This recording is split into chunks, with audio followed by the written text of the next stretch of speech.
choisi la vie. Aimer nos enfants, nos adolescents.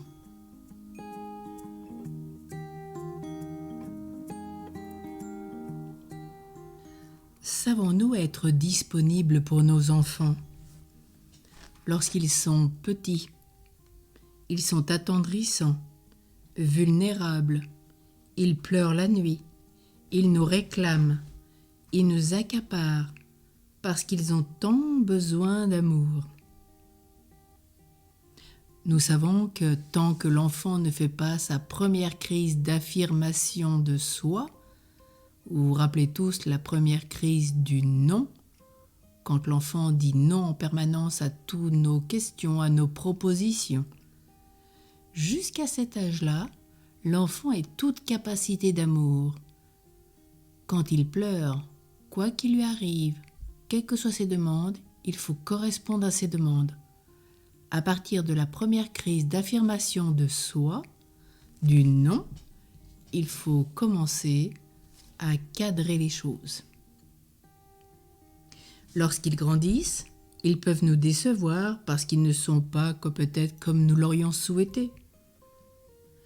Prenons conscience, à travers ces déceptions, que nous avions des attentes, un projet sur eux. Lorsqu'ils sont adolescents, ils tombent souvent dans une forme de passivité ou au contraire, dans la rébellion. Ils n'agissent pas ou bien ils oublient les termes du contrat que nous avons passé avec eux et tout devient objet de conflit. Avant de parler, avant d'agir, est-ce que nous recevons l'amour de Dieu pour eux? Est-ce que nous nous laissons remplir de tendresse pour que nos paroles soient ajustées à la circonstance, qu'elles viennent au bon moment, ni trop tôt, ni trop tard? Savons-nous parler et agir avec légèreté et humour, mais aussi avec la fermeté nécessaire? Cette fermeté sera d'autant mieux acceptée qu'elle baignera dans la compréhension et l'amour.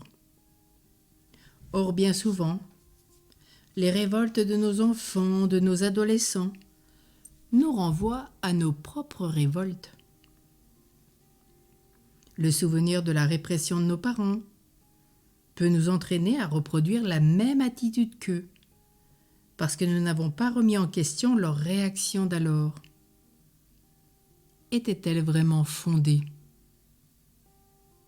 Si je vois le côté rebelle en moi, je comprendrai le côté rebelle chez mon enfant. J'aurai à affirmer mon autorité, mais cette autorité s'exprimera d'autant mieux que l'adolescent se sentira compris, écouté, aimé, reconnu, avec la personnalité qui est la sienne.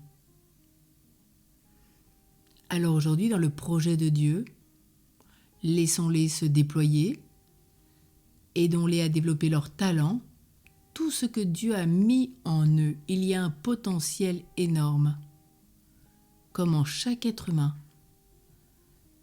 Aidons-les à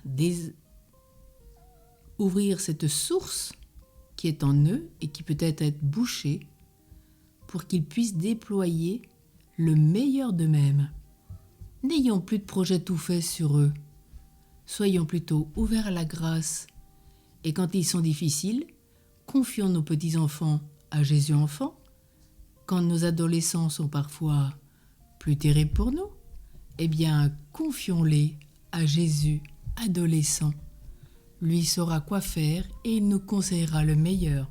Amen.